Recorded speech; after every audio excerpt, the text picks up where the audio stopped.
Kayo po ang parang ground commander doon. Kayo ang doon sa command. Hindi, kasi kung kami, composite pa kami noon. Composite pa kami. Initially, andun yung mga regional directors, andun yung PNP, andito yung component ng Army, and so on. Sino po sir yung nagpamando doon sa... Wala pa nagmamanto, we were just organizing kasi wala pang wala pang bagyo.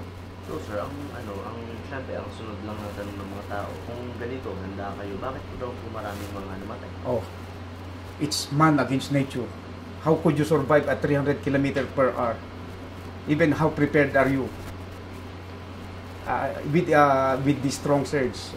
Kasi mahirap na tanong yung tanong na yan, parang pinapalabas nyo na, naka-prepare pala kayo, bakit marami pa rin namatay?